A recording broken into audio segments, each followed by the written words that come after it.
I appeared on CBS TV show The Doctors to discuss Japanese bagel heads or saline forehead inflation. Here's the clip. This is Tokyo subculture journalist La Carmina. And we also have John on the phone. That's me. He was hot on stage next to Roseanne. You're going to stick around for the conversation.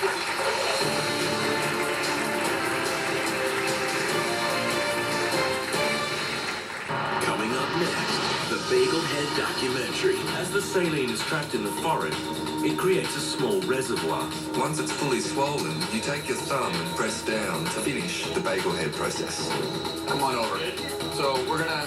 Are you gonna do it? That's next. Self-expression, well, it's a great thing. Fashion, makeup, maybe even tattoos. But there are some people who take self-expression to the extreme. Like these people who were recently featured in National Geographic show Taboo. A slight stinging sensation there, but that's about it. As the saline is trapped in the forehead, it creates a small reservoir. 300 to 400 cc's of saline, and 2 hours later, they're full up. Once it's fully swollen, you take your thumb and press down to make the indentation in the middle.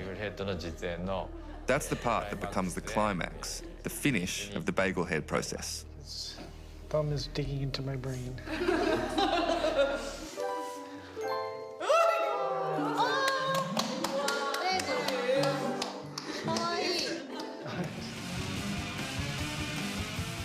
Oh. Sweet, buttery bagels. 16 to 24 hours later, when their bodies have absorbed the saline, the swelling will disappear completely. And you know what? Why? I know, that's the big why. Yeah. Luckily, Dr. Sears has volunteered to give this a whirl. Yep, Come on sounds over. good. So we're going to... Are you gonna do it? But I don't want a bagel. Can I do it like a waffle head? It's like just bunch.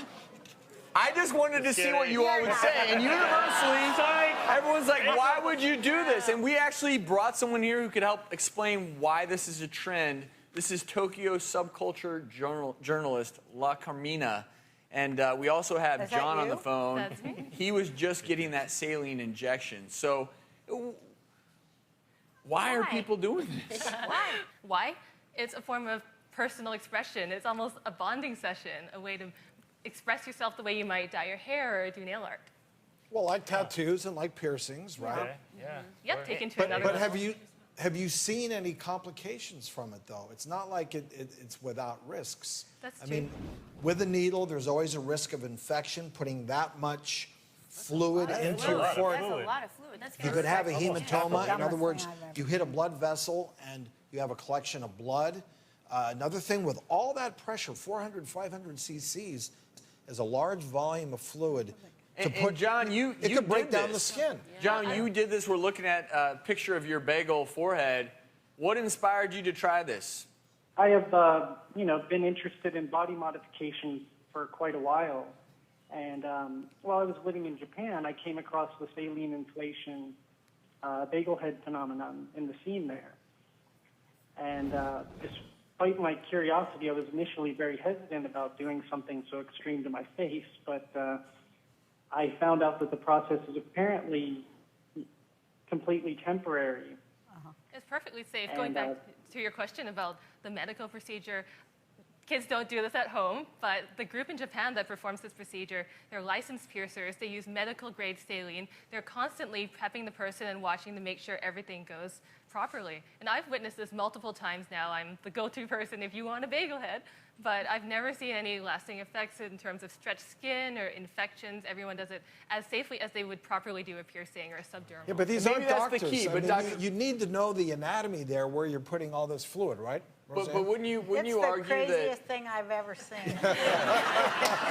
Roseanne, I bet if you did, you could actually get a bagel head, and that could be the new name of your party. Roseanne, bagel you head. get some I momentum can do behind this it. for you in my Beverly Hills office. Maybe No. Oh, you know, you can inflate other parts of the body as well. Certain male and female parts can also be inflated. What if That's you, even What worse. if you Oh, just got really?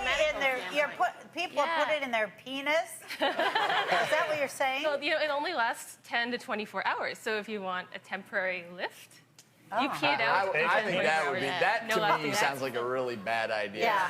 I think the key here, though, is anytime you do a procedure breaking the skin, whether it's a tattoo or something like this, isn't the #1 key doing it the right way under sterile conditions? Because this is not something we could ever promote someone to go do.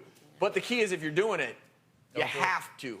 Have to do it sterilely, have to do it. Someone needs to know exactly what And know they're the doing. anatomy, know at what depth you're putting this fluid in. And that amount of fluid scares me because you could put so much pressure on that skin that you actually lose What the about skin. those people that get their lips all Well, yeah, big and stuff? well, it's a similar kind of thing. You're stretching it out, but those are more permanent. This does go away. It's saline. The body just absorbs in a matter of days. So at the end, I think it does come down to self-expression. And all we ever preach on the show is if you're going to self-express, make sure you do it in a safe way. Carmina, thank you for joining us. John, thank you as well. Taboo airs Tuesdays at 10 p.m. on the National Geographic channel. Roseanne, thanks for hanging out. We wish you Are you interested in learning more about Japanese bagel heads? Check out my site, lacarmina.com.